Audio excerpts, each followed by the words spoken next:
Ya, seguimos con nuestra clase. Vamos a comenzar la segunda parte, que es la más cortita, pero pensando en lo siguiente.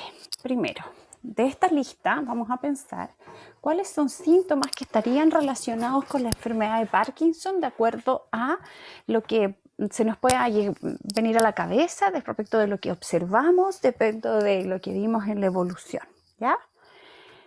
Depresión, fatiga, dolor, hiposmia, urgencia miccional, trastornos gástricos, constipación, alucinaciones, sudoración excesiva, incontinencia de orina, disfunción eréctil, trastornos de memoria, cambios de peso, náuseas, incontinencia fecal, alteración del interés en el sexo, cialorrea, ansiedad, apatía, disestesias y trastornos del ánimo. ¿Cuáles podrían estar relacionados? Entonces vamos pensando, ¿cuáles? La verdad es que son todos, ¿ya? Entonces, junto con esta enfermedad de Parkinson, que tiene muchos síntomas motores, se van acompañando de síntomas no motores que afectan en gran medida la calidad de vida de las personas. Y son a veces estos síntomas los que generan mayores problemas, ¿sí? Y nunca debemos dejarlos de lado, sobre todo en la rehabilitación, porque muchas veces en nuestra rehabilitación nos enfocamos en aspectos motores, pero en oportunidades hay aspectos no motores que están siendo las problemáticas, que generan las problemáticas principales para esa persona en su desempeño y su participación. ¿Ya? Entonces, para eso les quiero mostrar una herramienta que utilizamos para poder conocer estos síntomas asociados a la enfermedad de Parkinson y cuáles son la importancia de estos, ¿ya? ¿Cuál es importante para ellos? Entonces, como síntomas no motores, tenemos en esta diapositiva, dice arriba, síntomas no motores. Y abajo, en un cuadrado de color de fondo verde, dice fragmentación del sueño, parasomnias, apnea del sueño, piernas inquietas, trastorno conductual del sueño REM. Esos son la mayoría de los trastornos del sueño que están asociados a enfermedad de Parkinson. Podrán comprender que una persona que durante el sueño tiene apneas de sueño o tiene trastorno conductual del sueño REM, que tiene sueños vívidos, que de verdad sueñan que van arriba del caballo persiguiendo a los vaqueros, es cierto, y se mueven durante toda la noche, no tienen un descanso necesario, no llegan a la atonía del sueño, que implica descanso y reposo necesario para enfrentar el día siguiente. Entonces, probablemente al día siguiente, junto con tener más somnolencia diurna, pueden tener fatiga, ¿cierto? Pueden tener percepción de tener menor energía para hacer sus actividades de la vida diaria, ¿ya? Este es un aspecto súper importante en prevención y que muchas veces no se pregunta tanto y que está muy relacionado con la demencia en la enfermedad de Parkinson, ¿ya? El segundo recuadro de fondo damasco, de color damasco, dice en letras negras, autonómicos. Y dice disfagia, hipotensión postural, salivación excesiva, disfunción sexual, disfunción urinaria, trastornos de sudoración. Entonces, estos síntomas autonómicos tienen que ver con disautonomía, con pérdida de la automaticidad de algunas funciones. Entonces, dentro de eso es importante la disfagia, la dificultad para tragar. Y que vamos a verla primero representada en la dificultad para tragar líquidos, consistencias líquidas, agua, ¿ya? Esto es bien característico en este tipo de patología, ¿ya? Lo otro es hipotensión postural. ¿Cuándo lo vamos a ver en exceso? Va a ser en personas con atrofia multisistémica, ¿se acuerdan? El Parkinson con arroz, atrofia multisistémica, ¿sí? Hipotensión postural, entonces vamos a tener salivación excesiva, ¿cierto? O también, ya que tengo menos frecuencia de tragar, ¿verdad? Se acumula saliva en la boca y eso puede aparecer, ¿cierto? Como puede salir o sea, puede salir a través de los labios, ¿sí? Luego viene disfunción sexual, que puede ser por los dos lados. Las personas con apatía a lo mejor tienden a tener menos deseo sexual, pero personas con trastornos de control de impulsos probablemente van a estar hipersexuales, van a estar mucho más con mucho más deseo sexual, por lo que para la pareja y para sus parejas, su familia, en el fondo, puede ser una situación un poco incómoda y difícil de controlar, que afecta al vínculo, sobre todo cuando esa pareja también ocupa un rol como cuidador. Entonces, claro, ahí hay un tema súper importante que debemos manejar. Siempre preguntar con mucho respeto, ¿verdad? Dentro del espacio terapéutico, entendiendo que es una actividad de la vida diaria, ¿cierto? Que es significativa para la persona, cómo está esa esfera, ¿ya? Y ahí abordarlo de manera en pareja, ¿ya? Porque entender también que a lo mejor hay una pareja que está fatigada, cansada, ¿cierto? Que está sintiendo quizás menos deseo sexual debido a que su rol también ha cambiado, y tenemos por el otro lado la persona con enfermedad de Parkinson que a lo mejor tenga exacerbado este deseo sexual. Entonces, ahí es súper importante abordarlo desde estadios iniciales. Disfunción urinaria, habitualmente en hombres hay urge-incontinencia, es decir, necesito hacer pipí ahora ya, ¿sí? Como necesito ir al baño ahora mismo ya. O trastornos de la sudoración, ¿sí? En que hay sudoración excesiva de noche. Lo que yo he intentado con algunos usuarios con trastorno de sudoración, y que esta es una disautonomía que a veces nos cuesta manejar, es depilarles la espalda. Por ejemplo, yo le depilé a un paciente, a un caballero, toda la espalda, porque de esa manera el sudor se mantenía menos en la espalda y evitábamos, por ejemplo, que se pudiera resfriar por el cambio de temperatura que se producía en la noche, ¿ya? Dormir con una toalla debajo también, pero la sudoración excesiva, sobre todo nocturna, tiene relación con un síntoma disautonómico, ¿ya? Entonces las personas tienden a no relacionar estos trastornos disautonómicos con la enfermedad de Parkinson, y es fundamental manejarlo, tratarlo, aumentar la cantidad de hidratación, mejorar la ingesta de sal durante el día, evaluar qué pasa con la presión arterial acostado y parado, porque esto va a tender a tener mucho impacto en la atención del usuario, en la resistencia al ejercicio, en la tolerancia al esfuerzo, y puede producir durante el día fatiga asociada a trastornos disautonómicos. Entonces imaginemos, el trastorno del sueño más disautonomía es como la tormenta perfecta para, por ejemplo, una caída, para trastornos de atención si es que va manejando, por ejemplo, o si es que está trabajando. El dolor, en el 70% de las personas con enfermedad de Parkinson, nosotros vamos a encontrar que hay dolor. Es parte de lo que ellos refieren como si un síntoma significativo. Y puede ser de varios tipos de dolor, que puede ser un dolor musculoesquelético, distónico o central. Y bueno, en esta es un recuadro de fondo celeste que dice eso. El dolor en 70% de las personas con enfermedad de Parkinson. ¿Qué características tiene este dolor y que lo hace de manejo diferente al dolor en personas que no tienen enfermedad de Parkinson o con un envejecimiento biológico? Tiene relación con que el trastorno musculoesquelético, que puede generar un dolor EVA 4, puede que el usuario lo perciba con un EVA de 9 o 10, escala visual análoga del dolor de 9 o 10. Muy, muy importante, un dolor muy, muy importante. ¿Por qué? Porque hay una potenciación a largo plazo de mecanismos centrales que exacerban la percepción dolorosa en la corteza motora, en la corteza, perdón, sensorial, ¿ya?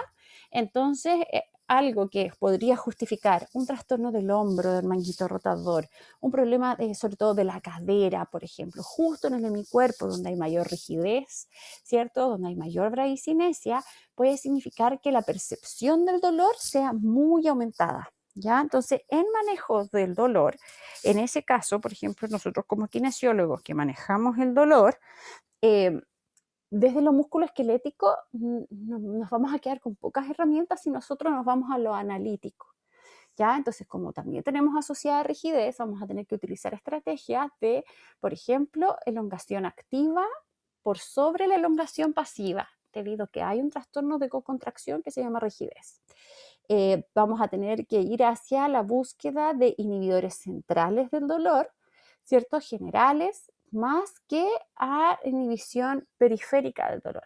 farmacológicamente funcionan mucho mejor inhibidores centrales del dolor que inhibidores antiinflamatorios, por ejemplo, que tienen que ver más con lo local. ¿Ya? Entonces sí, esta percepción de dolor está aumentada. Entonces muchas veces cuando van al traumatólogo porque les duele la cadera, encuentran que tienen, no sé, una alteración del labrum, operan de esto, pero no pasa el dolor. ¿Sí? Es porque hay una potenciación central de la percepción dolorosa. Este es un síntoma no motor porque el dolor es sensorial, ¿sí?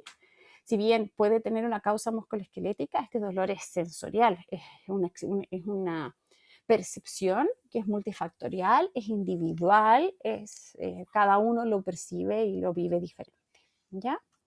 En el siguiente recuadro dice anímicos, síntomas anímicos no motores, de fondo rosado. Y aquí tenemos 3, que es la depresión, la anedonia, la ansiedad, y me gustaría sumar uno 4, que es la desmoralización. ¿Ya? Nuestros usuarios habitualmente tienen antecedentes de depresión en los años previos al inicio de los síntomas motores. Y la anedonia es la pérdida de la capacidad de disfrutar con cosas con las que antes se disfrutaban, del entusiasmo, ¿sí? Y la anedonia a lo largo del tiempo se transforma en apatía, ¿sí? Esta cosa de que antes yo daba la vida por ir al cumpleaños de mis nietos y ahora en realidad como que no me parece tan entretenido y puedo estar 20, 30 minutos y estoy aburrido pero como ostra y me quiero ir.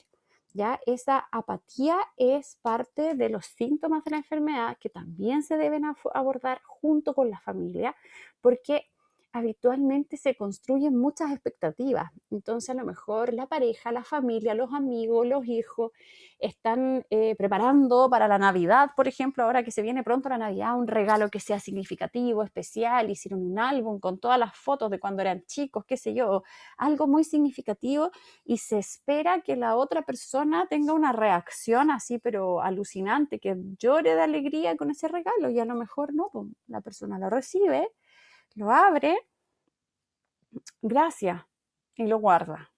¿Sí? Entonces, junto con una hipomimia, en que probablemente hay menos expresión facial, entonces no vamos a tener esa sonrisa de oreja a oreja expresiva, qué sé yo. Entonces, estos son aspectos que es importante conversarlo con el usuario y con la familia. Esto es muy importante que ajustemos las expectativas, ¿sí? Porque gran parte de los problemas de familiares asociados a la enfermedad de Parkinson tienen relación con la comunicación no verbal, con la comunicación verbal, y la desmoralización que tiene que ver con, hay cosas que antes pasaban que ahora no, hay cosas que yo antes podía hacer y ahora no puedo hacer, hay cosas que antes se me hacía súper fácil y ahora no. Entonces, esa relación entre lo que puedo y no puedo hacer y la pérdida y el duelo de las emociones del otro, en que antes a lo mejor yo le cocinaba algo rico y él era feliz, feliz, feliz y hablaba una semana de esa comida rica y a lo mejor ahora me saqué la mugre haciéndole una comida exquisita, ¿cierto? Y se comió la mitad y la dejó de lado la comida. Eso va a significar que probablemente vamos a tener problemas de comunicación. Entonces, ajustar expectativas, conversarlo con la familia, hacer que pueda haber una comunicación efectiva entre las mismas personas. Y a veces lo que hemos hecho también es preparar así desde el método casi cognitivo-conductual. Estas fiestas, por ejemplo, para el año nuevo, ya que tenemos menos expresión facial y probablemente no estamos súper motivados en todo, ¿cierto? La motivación nos falla en el último minuto y no es voluntario, es involuntario. Potenciar otras expresiones amorosas, como por ejemplo un abrazo o hacerle sentir al otro que estoy contento, que lo quiero a través de una palmadita en la rodilla, porque probablemente la expresión no verbal va a estar muy disminuida. Entonces es un tema de comunicación importante. Y el tercer punto, que es muy, muy significativo, es la ansiedad. Nuestros usuarios tienden a desarrollar en el tiempo, junto con trastornos de función ejecutiva, una ansiedad importante, ¿sí? Y cosas que antes no les generaban ansiedad, ahora sí. Por ejemplo, pacientes que tienen hora, van a la consulta, por ejemplo, tienen hora a las 11 de la mañana, que están desde las 6 de la mañana, rum por la casa porque tienen hora a las 11 y no viven lejos. Les tomará media hora en llegar máximo. Pero desde las 6 de la mañana están pensando en eso y probablemente durmieron mal porque saben que al día siguiente va a ocurrir esto. Entonces, esa ansiedad también se traduce en trastornos de la marcha que implican un riesgo aumentado de caídas. ¿Ya? Entonces, acá puse ahí el ABC abajo sin ningún recuadro, aparece en negro ABC, porque son técnicas que se utilizan desde el abordaje cognitivo-conductual, que tienen que ver con qué cosas anticiparon esta aparición de la ansiedad. ¿Qué ocurrió antes de que yo tuviera este episodio ansioso? ¿Cuál fue mi conducta ansiosa?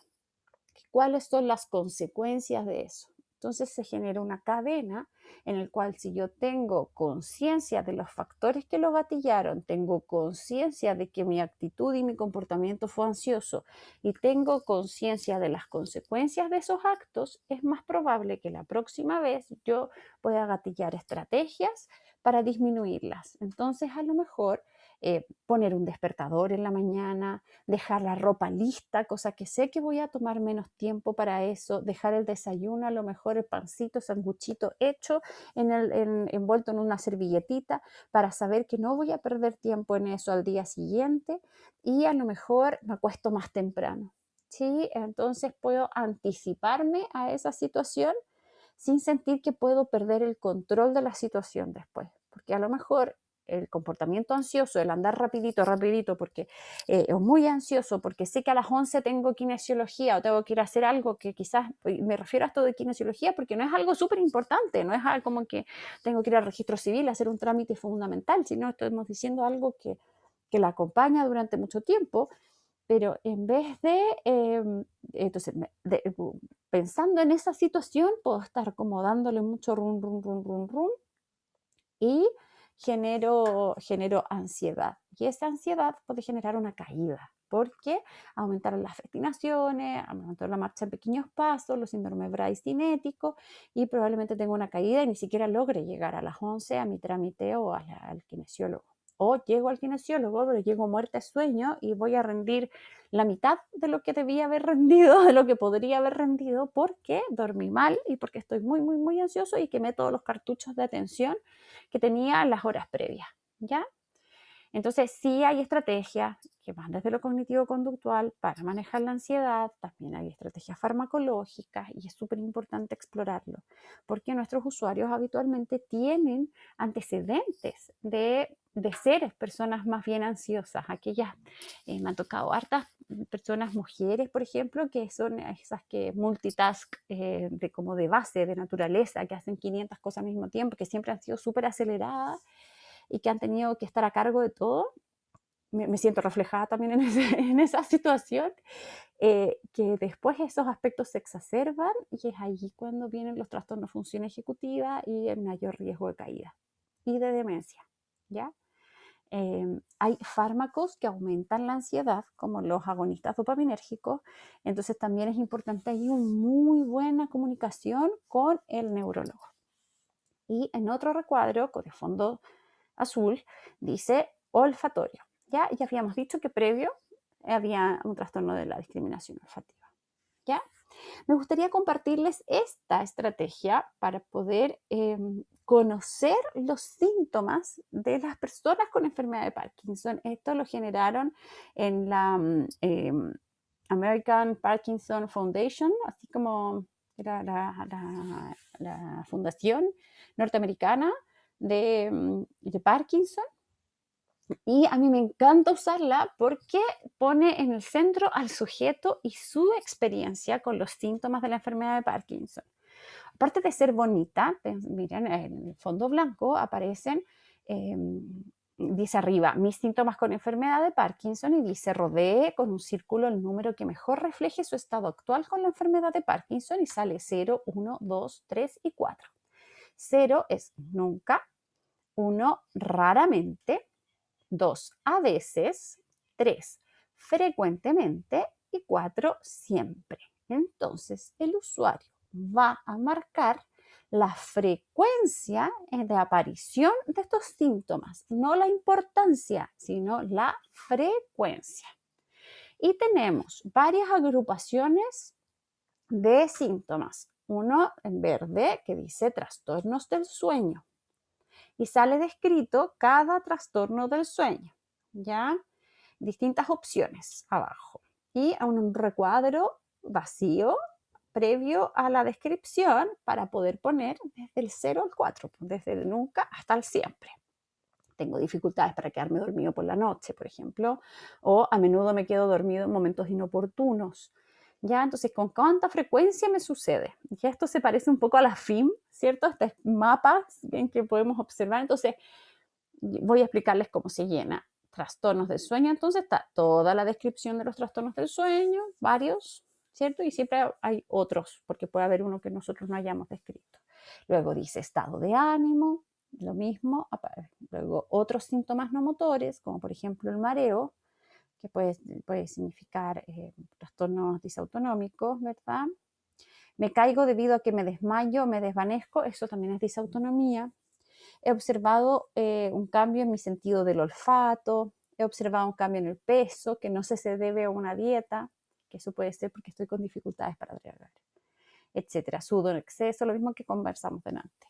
Vejiga y función sexual, dolor, movimiento, problemas gastrointestinales y problemas de atención y memoria, ¿ya?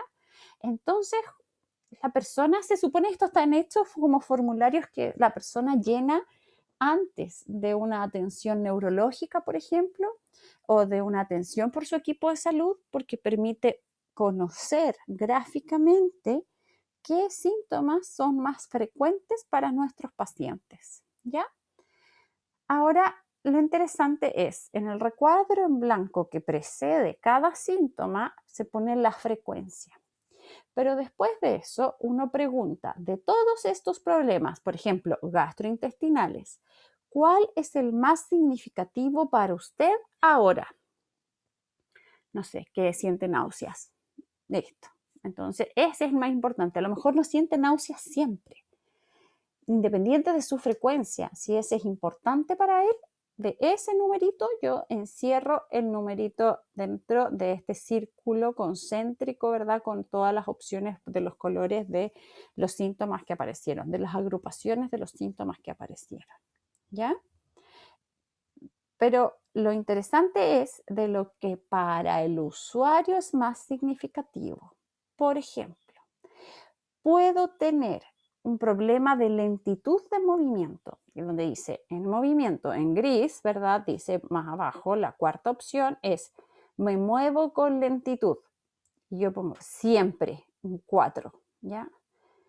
Pero también puede ser que tengo un cambio de postura del tronco que está así doblado, que tiene que ver con la camtocormia o con el síndrome de Pisa, que son síntomas asociados específicos posturales del Parkinson. Y a lo mejor no es siempre, es frecuentemente o es a veces. O escribe con trazos pequeños, micrografía. A lo mejor eso es raramente o a veces, pero para esta persona la escritura es muy significativa. Entonces, a lo mejor, más que el andar lento siempre o que tenga un cambio postural, para esa persona puede ser súper significativo el que a veces tenga trazos pequeños, porque a lo mejor, por ejemplo, es enfermera y tiene que llenar fichas rápidamente, porque a lo mejor trabaja en algo en que tiene que escribir y es necesario que el resto lo lea, o porque afecta a su comunicación escrita, ¿ya? O, por ejemplo, ya, entonces cada uno va eligiendo de cada uno cuál es más significativo para él y ahí se marca el numerito. Después de eso, preguntamos, ¿cuáles son las 3 áreas que debemos trabajar, que son más significativas de trabajar hoy día como equipo de salud? Ya entendiendo un equipo, ojalá interdisciplinario, ojalá transdisciplinario, ojalá multidisciplinario, ¿sí? Entonces, por ejemplo, voy a mostrarles ejemplos como de aplicación con nuestros usuarios, ¿ya? Esta es una persona mujer de 83 años. En esta diapositiva muestro una foto de esta escala, que no es escala, sino que es este registro de mis síntomas con la enfermedad de Parkinson. Una mujer de 83 años con un parkinsonismo de 3 años de evolución. Está en inglés porque la saqué de un congreso, me traje un cuadernillo de estas y empecé a llenarlas yo hablándoles en español a mis pacientes, ¿ya? Pero por eso está en inglés, porque las encontré impresas en inglés, pero ustedes las pueden exprimir en español perfectamente, ¿ya? Entonces, por ejemplo, ella, ¿qué es lo que presenta que le es más significativo? Y los encerra en un círculo. Esta persona de los trastornos del sueño es que tiene sueño en el día. Pero, y eso le ocurre siempre, ¿cierto? Tiene 4 que significa siempre. Del ánimo, a veces ella se siente deprimida o rara vez se siente deprimida, ¿ya? ¿Y qué otra cosa significativa era? Es que ha tenido diarrea con alguna frecuencia. Y lo más importante, en movimiento, y miren por favor esto, aparece para ella como lo más significativo en otros que dice que no tiene motivación de moverse. Entonces, cuando nosotros les preguntamos, ¿qué aspectos a mí me gustaría enfocarme más? Y aparece en esta lista de síntomas, ya sea trastornos del sueño, atención, memoria, digestión, movimiento, dolor, vejiga y función sexual, otros síntomas no motores o el ánimo. Nuestra usuaria, que se llama Adriana, ella dijo que para ella lo más importante ahora y que le encantaría que nos enfocáramos sería en el ánimo, en su trastorno del ánimo. Y se da cuenta, claro, que ella se siente deprimida, que tiene tiene una disminución del placer que le generan cosas que antes solía disfrutar, que se siente que ha perdido el interés, ¿ya? Y sobre todo que el movimiento nos dijo que no tiene motivación de moverse. Y cuando le preguntamos al marido, porque venía con un marido muy, muy, muy intenso, ¿cierto? ¿Qué es lo más importante para él para enfocarse ahora? Él dice que es el movimiento, porque tuvo una caída una vez y tiene miedo que se vuelva a caer. ¿Cómo podemos intervenir el movimiento si no hemos intervenido lo que es más importante para ella, que es el ánimo y la motivación? ¿Cierto? Entonces aquí nos levanta rápidamente qué es lo que tenemos que trabajar. Entonces ahí, equipo transdisciplinario, vemos qué medicamento está tomando, a lo mejor podemos aumentar un poquito un agonista dopaminérgico que también les mejora un poco la motivación de movimiento. Les vamos a dar más seguridad, vamos a trabajar con la familia, vamos a trabajar con sus actividades significativas, vamos a poder observar qué pasa psiquiátricamente, a lo mejor vamos a poder intervenir desde el ánimo. Entonces vamos a poner música a lo mejor en nuestro tratamiento, vamos a trabajar con ritmos, vamos a hacer cosas lúdicas, cosas de que mejore esa motivación y que este sea un espacio de salud mental también, ¿ya? Pero ya entendemos que si a ella le está pasando todo lo que le pasa en el movimiento tiene que ver con falta de motivación y para ella es muy importante qué está pasando con su ánimo, ¿ya? En este otro caso, que les muestro este otro ejemplo, esta es una mujer de 55 años, activa, con enfermedad de Parkinson de 6 años de evolución. ¿Ya? Joven, bien joven, ¿cierto? Y 6 años de evolución, ya vemos que 6 años es como un poquito intermedio, cuesta, es como, pucha, estamos a un paso de que hayan complicaciones de movimiento, etcétera. ¿Ya? Entonces, aquí, ¿qué era importante? Es que él tiene dificultades para mantener el sueño durante la noche. Siente que ha disminuido su volumen de voz, pero que ella lo refleja como un problema de atención y memoria. Pero nosotros sabemos que ese es un síntoma bradicinético, que es de movimiento, pero no importa, la idea aquí es poder descubrir en ella qué es lo más significativo para ella, ¿ya? Otra cosa que le ocurre con mucha frecuencia y que le genera mucho, mucho conflicto es que tiene constipación, ¿ya? Y el movimiento tiene una disminuida habilidad para moverse en algunos momentos durante el día. Eso nos habla de que hay problemas de on y off que tienen que ver con el fármaco, ¿ya? Del dolor y que tiene mucho dolor en el cuello durante el día, ¿ya? Y que tiene estrés. En el tema del ánimo ya dice que tiene estrés. Entonces los aspectos en los que quisiera enfocarse más son para ella, el número 1, los problemas del sueño. Esta cosa de mantener el sueño durante la noche le está afectando. Número 2, su problema de movimiento, ¿cierto? Y número 3, el dolor. Entonces, vamos por ahí, ¿ya? Vamos primero a trabajar los trastornos del sueño. Entonces, educamos en higiene del sueño, observamos qué está sucediendo en su casa cuando es el momento de dormir, hablamos con el médico para hablar, oye, ¿qué podemos hacer para mantener el sueño durante la noche? Probablemente se va a estar levantando varias veces al baño, que es algo frecuente en nuestros usuarios, y o a lo mejor tiene un poquito de incontinencia, pero sobre todo que es nocturia, es un síntoma muy frecuente en nuestros usuarios.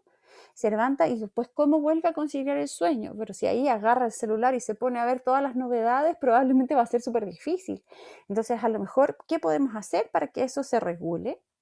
Y la siguiente pregunta que sale en este registro es, ¿cuáles son las las 3 preguntas más importantes para preguntarle a mi equipo de rehabilitación, equipo de cuidado o de salud?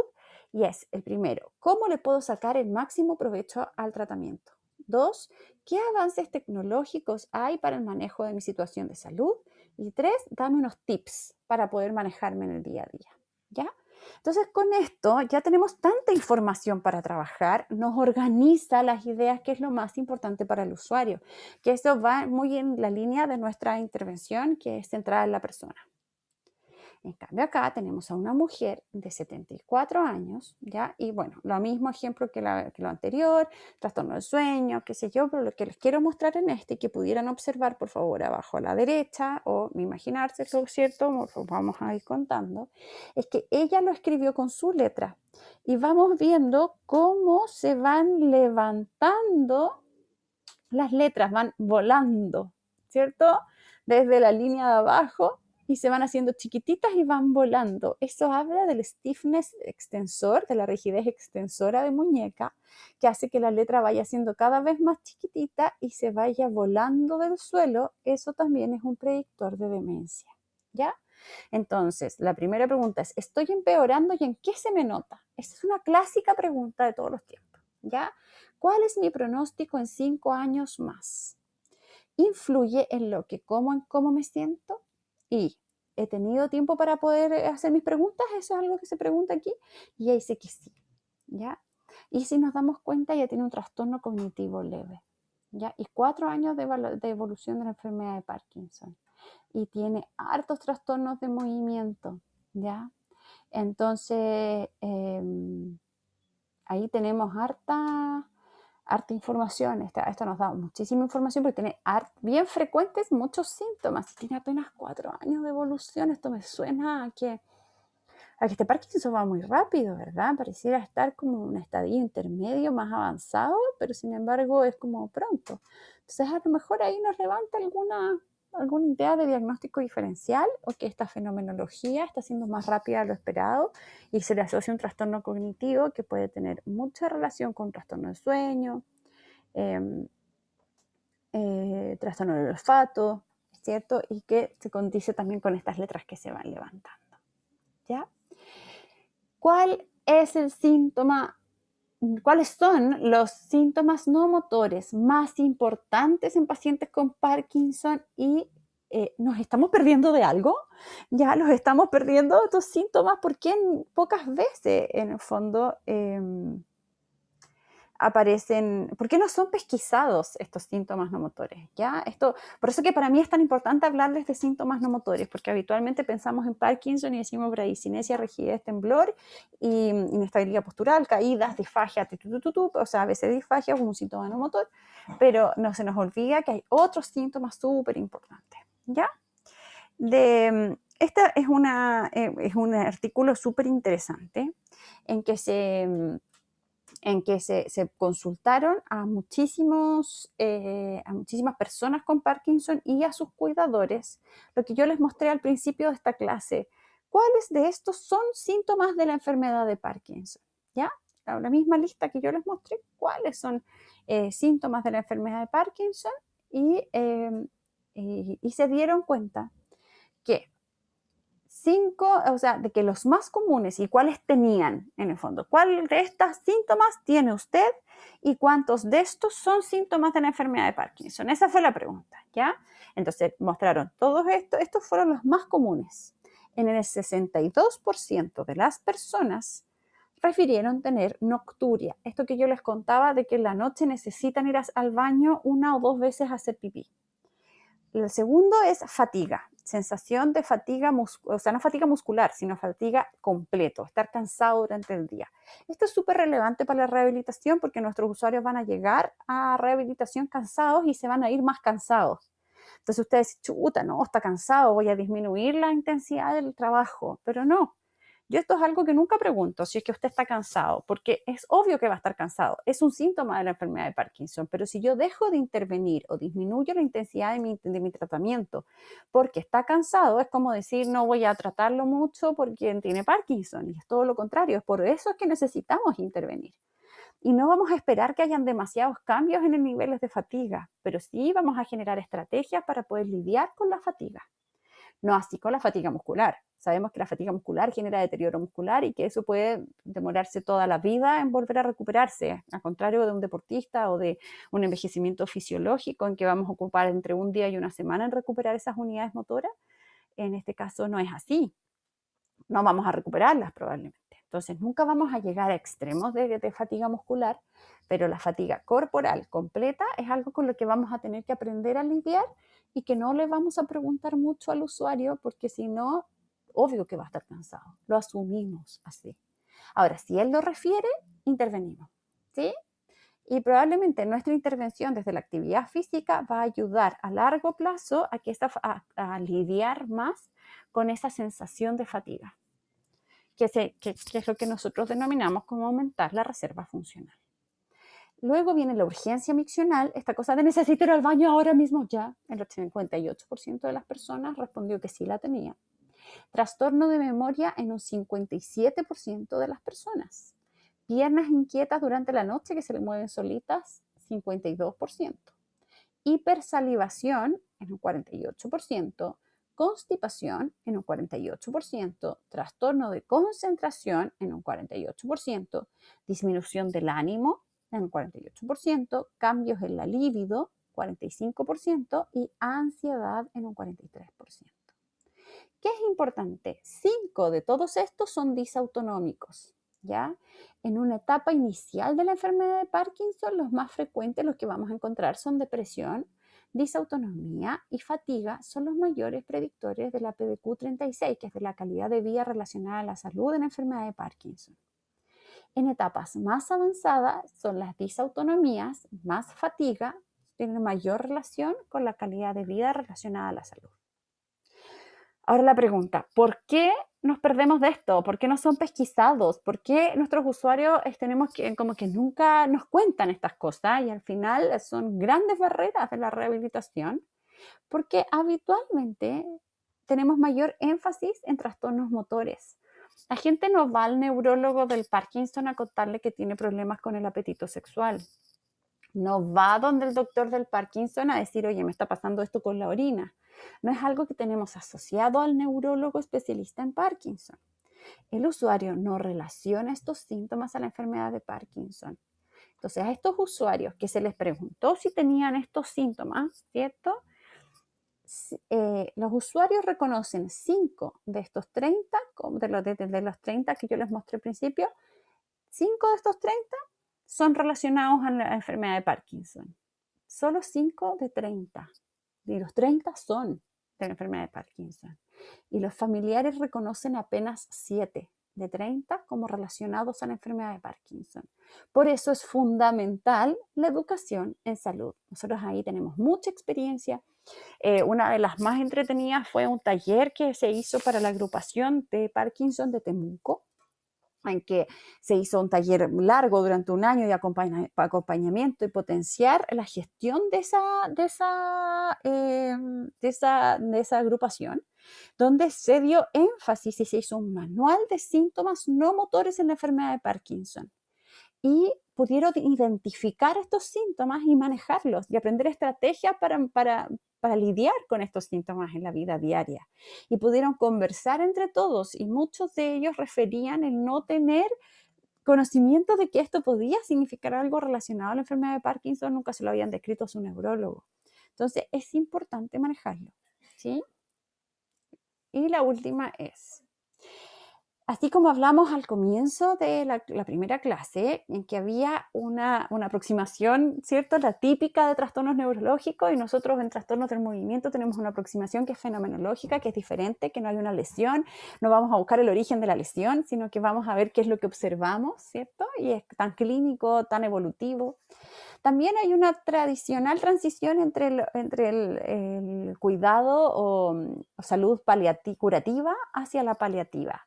Habitualmente lo que se hace, lo que se realiza en una enfermedad neurológica es una aproximación o no neurológica, también degenerativa o también de mal pronóstico como el cáncer, qué sé yo. Una aproximación curativa que tiene como objetivo tratar la enfermedad y prolongar la vida hasta que en algún momento después del diagnóstico pasamos hacia un cuidado paliativo enfocado en los síntomas y en el control de los síntomas y la calidad de vida. Sin embargo, en nuestro enfoque centrado en la persona, hacemos una integración temprana del modelo de cuidados paliativos, que yo les mostraba en esta otra diapositiva que tenía hartos colores, ¿verdad? Que era como un paraguas.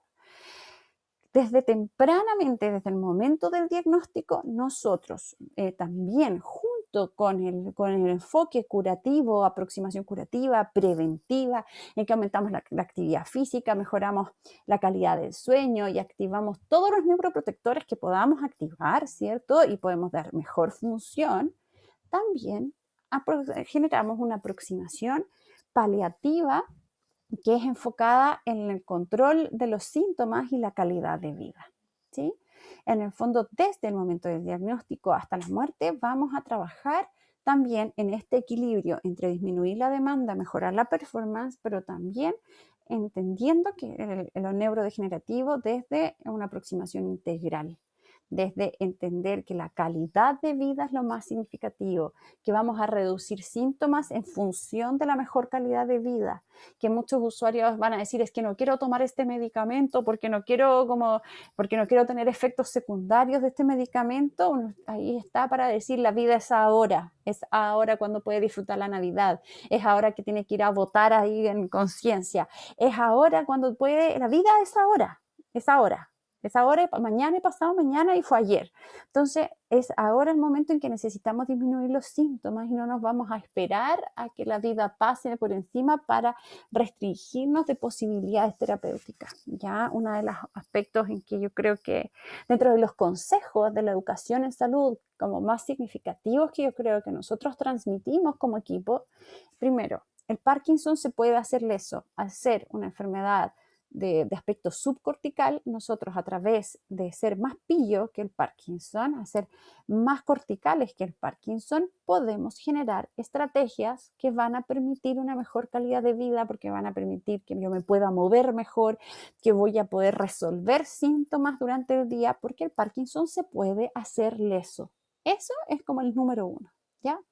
Número 2, la vida es ahora, ¿sí? Tenemos tratamiento farmacológico para la mayoría de los síntomas de la enfermedad de Parkinson, pero nosotros no podemos adivinar los síntomas que usted está teniendo. Entonces, es muy importante la comunicación, en que yo sé qué es lo que puedo esperar y qué es lo que no, qué es lo del Parkinson y qué no, y cuáles son las herramientas para poder lidiar con esos síntomas durante el día a día.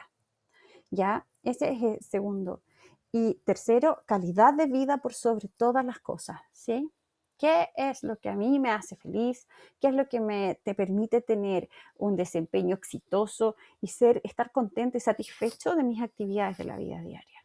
Hacia eso vamos enfocados. Entonces, en el práctico siguiente vamos a trabajar sobre eso, sobre estrategias. Siempre estrategias, porque al Parkinson se le puede hacer leso. Siempre se le puede hacer leso, ¿ya? Eso, chicos. Nos vemos y aquí voy a dejar de compartir y nos vemos el lunes en el práctico.